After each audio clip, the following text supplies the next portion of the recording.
What would you do if someone you really cared about was going away for a super long time? I'd take some try-acting. Try-acting like a man. Concept care/caring not found. Please restate query.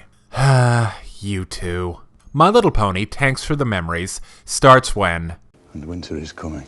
To Ponyville. And that means that critters like bears, rabbits, and a certain tortoise need to hibernate. And Dash isn't taking the loss of her best pet pal very well. First off, she's in complete denial, and getting opinions from Fluttershy and Spike doesn't help because neither one will tell her what she wants to hear. Then she gets angry and takes it out on Pinkie Pie. Then, after some thought, she comes up with a plan. A bargain, if you will. To stop the big chill from hitting town. First, she'll try and stop winter in Ponyville, but not even fast-flying Rainbow Dash can stop the weather from changing. But maybe she can trash the weatherworks in Cloudsdale. Well, that's got bad idea written all over it. After nearly getting herself and Tank killed in a weather explosion, winter's coming.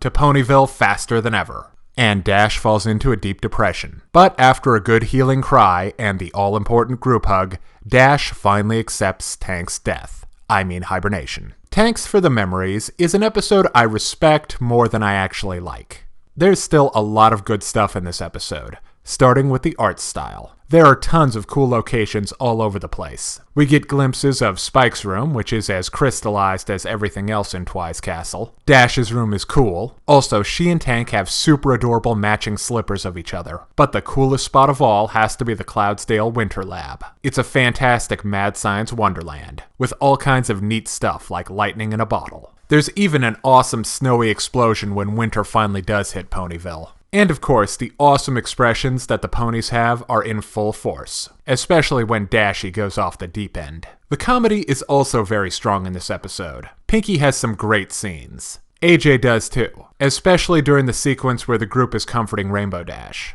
There's a funny version of Who's On First with 3 Pegasus ponies, and if you listen close, you'll be able to catch that classic Wilhausen scream. They make reference to a certain obscure series on HBO. But the MVP of comedy in this episode is Rainbow Dash. She pulls out all the stops in the shenanigans department, and it's awesome. But this episode is still kind of a bummer. Make no mistake, Tanks for the Memories is all about dealing with loss and how hard that can be. Dash, who's the emotional heart of the story, goes through all the stages of grieving: denial, anger, bargaining, depression, and finally acceptance. And it's actually kind of weird seeing Dash really cry. She almost never does that, and it just kind of feels odd. Anyway, there's also a song in Tanks for the Memories.